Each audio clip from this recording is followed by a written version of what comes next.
Let's start in Gaza, where the Israeli military has confirmed that 6 bodies found in a tunnel in the city of Rafah were those of hostages held by Hamas after the October the 7th attack. It's named them as Israelis Alexander Lobanov, Almog Sarusi, Eden Yerushalmi, Ori Danino, Carmel Gat and Hirsch Goldberg Polin, who was an American citizen. He had appeared in a Hamas video with an amputated arm a few months ago. In a statement, President Biden called his death tragic and reprehensible, saying Hamas leaders will pay for their crimes. The Missing Families Forum has again urged Israeli Prime Minister Benjamin Netanyahu to agree to a ceasefire for the release of the remaining hostages. Elsewhere, 3 Israelis have died after their vehicle was fired on near the city of Hebron in the occupied West Bank. Well, with me now is Mohammed Taha from BBC Arabic. Mohammed, let's start first of all with the news of the bodies of 6 hostages that have been found. What more do we know about the operation in order to be able to find them and recover those bodies? So the operation was to secure just a tunnel where the Israeli forces found an alive hostage last week, Al-Qadi, a Bedouin hostage. So the Israeli forces was just trying to clear the tunnel as they found the bodies there. So they didn't go there upon an intelligence information or something. They just found them while they are searching the tunnel. So the circumstances around the killing, so the Israeli, there is exchange of accusations. The Israeli army saying that Hamas killed them intentionally. For the record, just because you hear someone who is an Arab on BBC, who has a thick Arabic accent on BBC, does not mean that they are going to look at the situation without any sort of bias, especially bias that might favor the Israeli position. Just want to point that out. You hear someone with like a thick Egyptian Arab accent and you think, oh, like this guy is going to be an honest broker in this situation. Not saying that he's not, but you know, take it with a grain of salt. Kaya, you dropped your bone. Do you want it? You want your bone back? Okay. Here you go, baby. Good girl. Good girl. You're a good girl.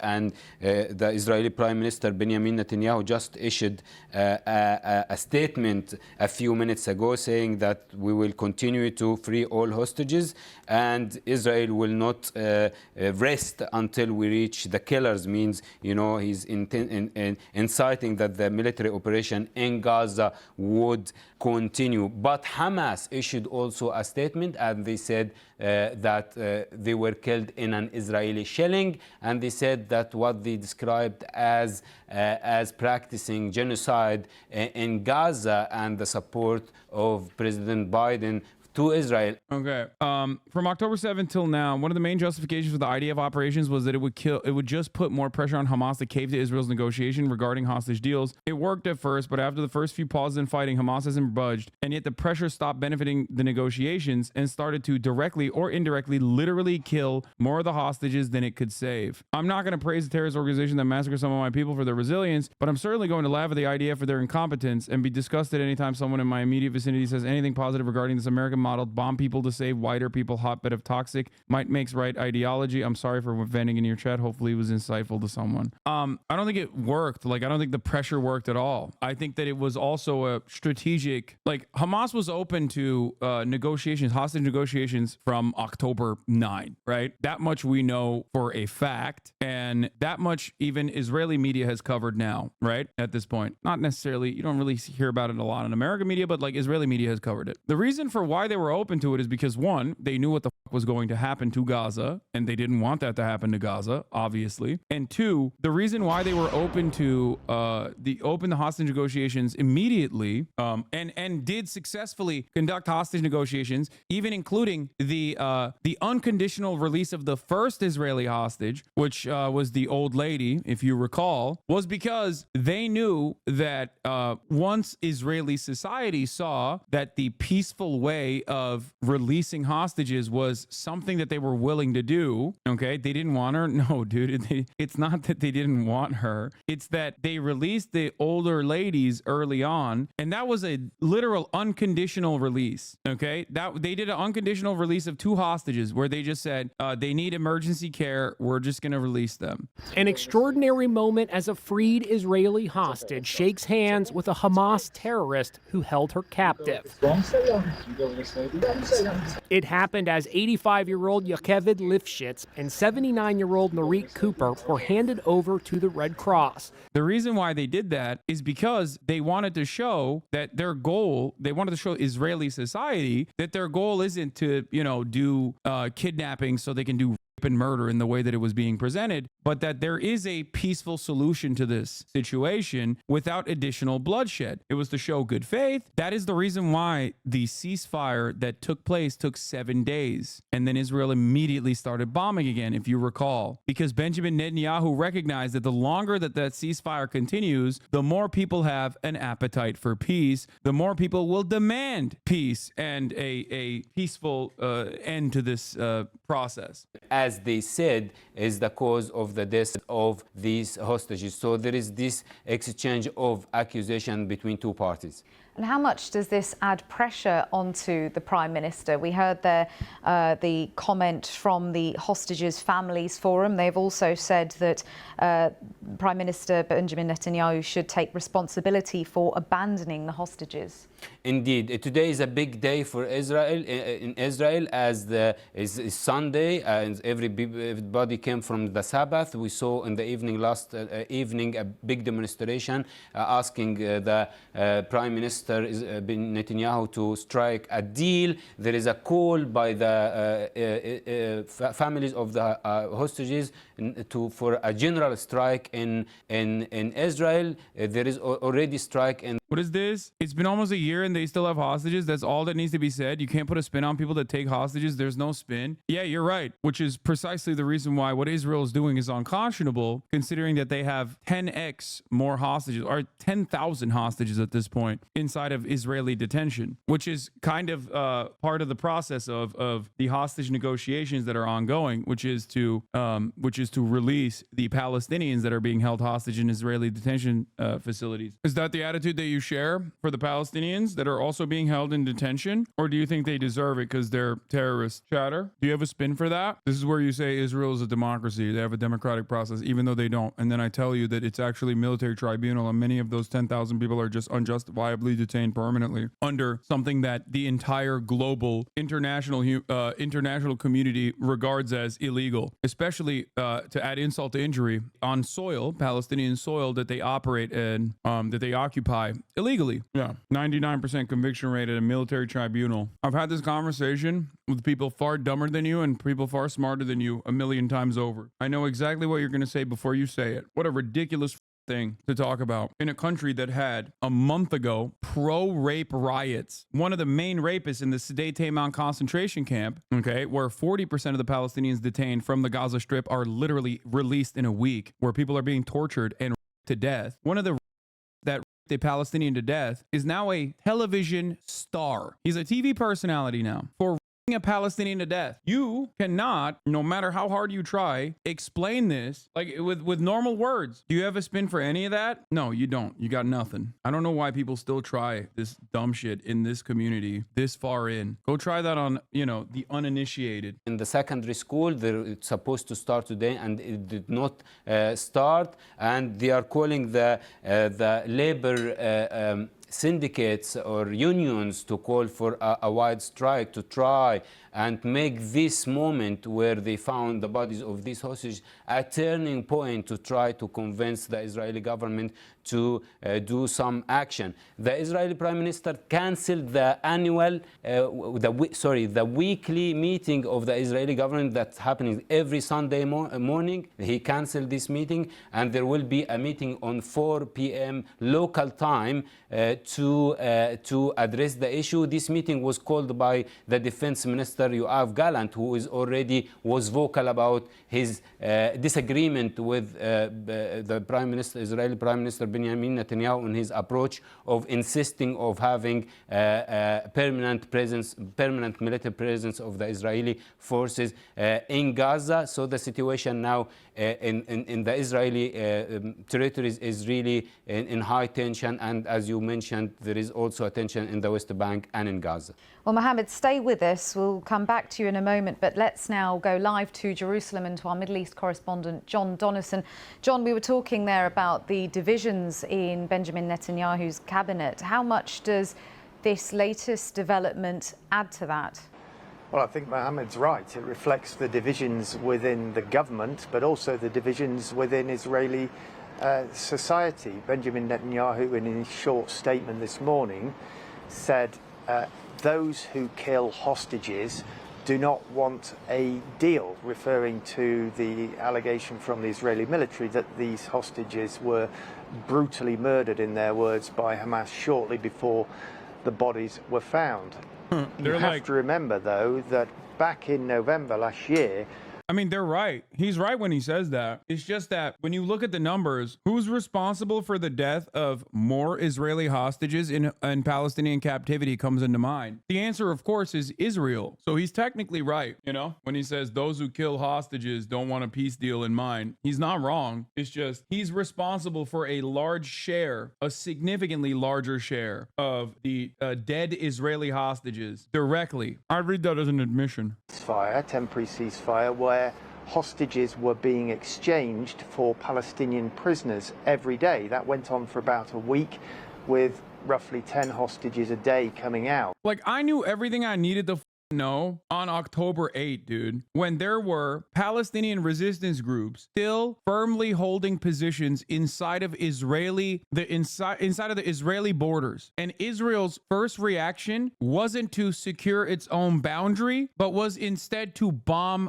Gaza. You do not do that if you want to actually secure the hostages. As a matter of fact, Israel also blew up their own hostages in the extraction during the process on October 7, when Palestinian resistance groups were trying to take hostage Israelis to bring them back to Gaza. They started blowing people up, their own citizens, on October 7. You can say fake news all you want, dude. Go read one singular Israeli article. Jesus Christ. This does not mean that they killed like the majority of the Israelis on October 7. I'm not saying that. I've never said that. And early on, when reports were coming out, I didn't jump to that conclusion either. What I'm simply talking about is they started bombing Gaza immediately. That was the truth. You don't do that if you are trying to secure the lives of Israeli citizens. You don't do that. And a lot of questions being asked about why didn't Israel continue with that process for a longer period.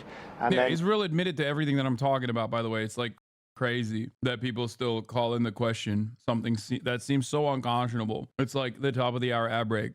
Some of those who we now know have died might have been freed. There's certainly the hostage families forum saying today that the people whose bodies have been found today would have been alive today if a hostage deal could have been done.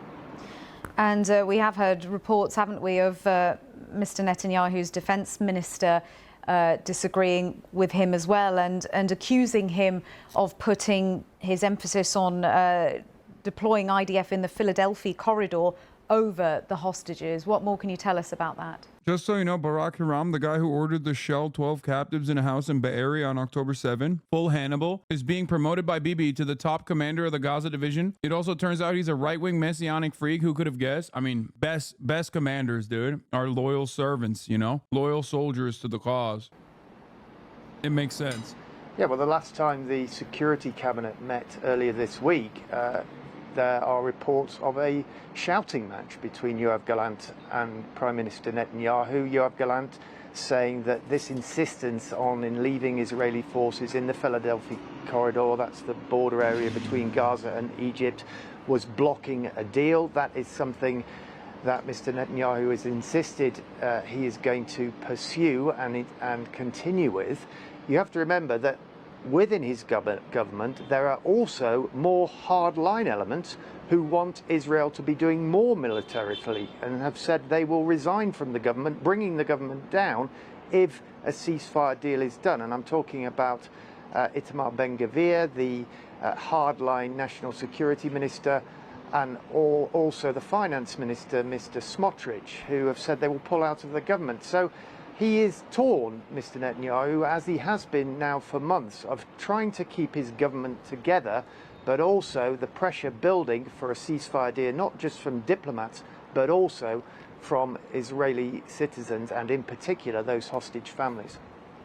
And John, we have also been hearing about 3 Israelis who've been killed after their vehicle was fired on near the city of Hebron. What's the latest on that? Yes, well, you'll be aware, looks to me, that for the past 4 or 5 days there have been intensified Israeli military operations in the north of the West Bank targeting Palestinian militants. At least 20 people have been killed in those raids and strikes on Palestinian cities, and Israel says it's trying to protect its citizens from attacks. Well, in the south of the West Bank, near Hebron, which is the biggest Palestinian city in the occupied West Bank, 3 Israeli police officers were killed in a shooting attack overnight on their car, and we've not got the details of their names. Hebron, by the way, is obviously the absolute worst in terms of the way that like some of the most rabid freaks, some of the most rabid settler freaks are in Hebron. Someone said friendly fire. I don't know. I mean, potentially. I wouldn't be surprised. I actually would not be surprised because, for the record, that happens in the West Bank all the time. It would not be the first time this happened in the West Bank. It will not be the last time it happened in the West Bank. They have armed the out of these with American weapons of war, and they're unhinged, and they quite literally, the settlers quite literally kill Israeli citizens. There was a settler that killed a Israeli police officer like a couple months ago. Straight up. The Israeli police officer like shot a Palestinian kid who I think was like, who had scissors or a knife or something. He was like doing a knife attack. And then a settler straight up walked up to him and shot him. Thought he was Palestinian. You want to know something crazy? They originally weren't going to prosecute him. And then the public was mad as they were like, what do you mean you're not going to prosecute him? He killed a cop. Yeah. So they had to detain him afterwards. Look it up. Real story that took place. A settler shot a Palestinian from point blank range in the village of Tawani. No, this is not what I'm talking about. No, there was a either like off-duty cop, or I think he was like literally a cop, and a settler teenager shot and killed him. Some of the worst for sure as far as the occupation's effects go. Some of the most radical settlers are in Hebron and its surrounding area, like all the outposts in Masafar Yatta, infamously brutal raids dating back to the Second Intifada, and of course the closures in H2, which is pretty much a ghost town. Yet, but certainly that is another dangerous development in the West Bank, which the warning is that there could be a war in the West Bank similar to what has been happening in Gaza for the past 10 or 11 months. John, thank you. That's our Middle East correspondent, John Donnison, live in Jerusalem for us. We begin with Chief Foreign Correspondent Trey Yingst in Tel Aviv, Israel.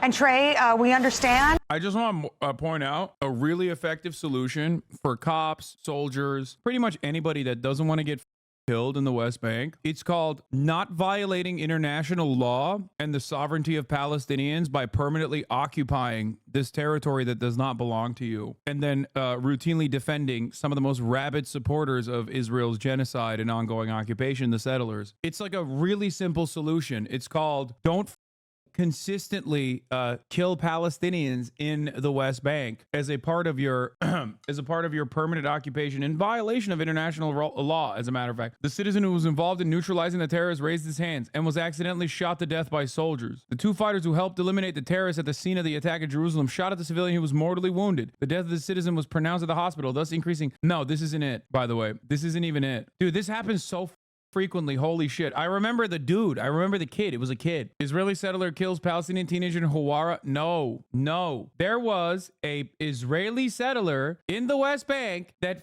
shot and killed an Israeli cop. It's fine if you can't find it. There's a million of them. You're sending me all the other ones. It's okay. It happens so goddamn frequently. It was an ex-cop, I think. Yeah, it might not have been a current police officer. It might have been an ex-cop.